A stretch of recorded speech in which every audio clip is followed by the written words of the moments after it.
Iyi nzu iragurishwa kandi iri ku giciro cyiza, iherereye i Kanombe mu murenge wa Nyarugunga, metero 50 zonyine uvuye ku muhanda wa kaburimbo.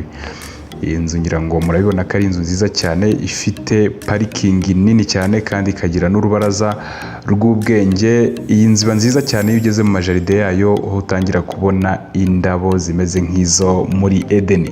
Iyi nzu kandi ni nziza kuko ifite korotire igiye iriho amatara meza cyane nk'uko muri kubibona, ifite korotire yo ku rwego rwo hejuru kandi iyi nzu isize amarangi meza, ndetse inzugi zo murabibona ko ari za zindi nyine zijyanye n'igihe tugezemo.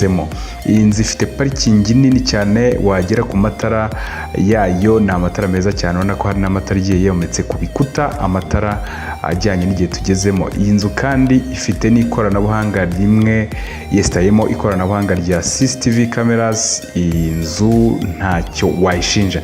Iyi nzu rero winjiyemo imbere uhita usangamo salo itatse neza cyane, cyangwa se idekoye, urabona ko ari salo wagira ngo habamo abantu, kandi iyi nzu mu by'ukuri ni inzu nshyashya itari yaturamo abantu.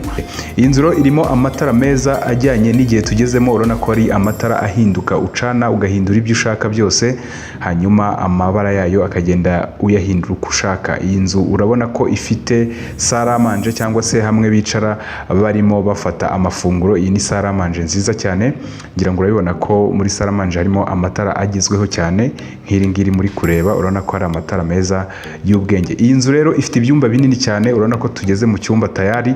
Iki ni icyumba cya mbere cy'iyi nzu, ugahita ujya mu kindi gikurikiyeho aricyo bita principal. Ni icyumba kinini cyane, urabona ko nabyo birimo amatara y'ubwenge, ndetse n'aya ngaya ari ku bikuta. Aya ni amatara ayunganira ari amatara yandi ari hejuru, bityo icyumba kikaba kigaragara neza cyane. Iyi nzu rero kandi ifite ubwiherero bujyanye n'igihe, urabona ko ifite amatuwareti y'ubwenge. Reba, murabona ko hasi harimo amakaro akomeye kandi meza y'amabara agiye avanze. Urabona ko ubwiherero burimo ibikoresho bigezweho cyane.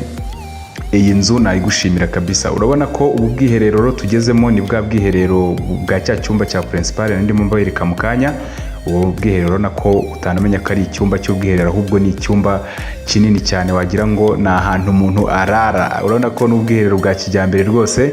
Hanyuma nkahita nkuzana mu gikoni. Rero mu gikoni urabona ko naho ni igikoni cyiza gifite ibikoresho byose, amaravabo meza cyane.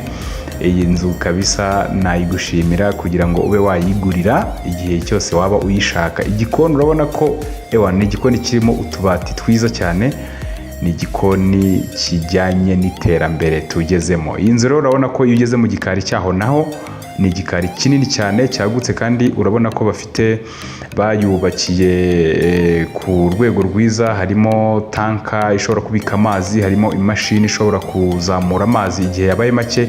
Urabona ko bafite n'ikoranabuhanga ryo kuba babika gaze hanze. Muri make umuntu ashobora guturamo gaze yo akayibika hanze, ikazajya yohereza gaze mu nzu, icupa riteretse hanze ikazajya ritanga gaze mu nzu mu buryo bwo kwirinda impanuka. Yes, inzu rero ushatse kuyigura cyangwa se kwihahira uyu mutamenwa, urahita uhamagara ku biro nk'uko nabikubwiye bya Company and Beyond Limited kuri 0788486262. Turaza kugufasha uburyo ki wakwihahira iyi nzu cyangwa se ukayibikaho ku buryo bukoroheye. Amategeko n'amabwiriza birakurikizwa.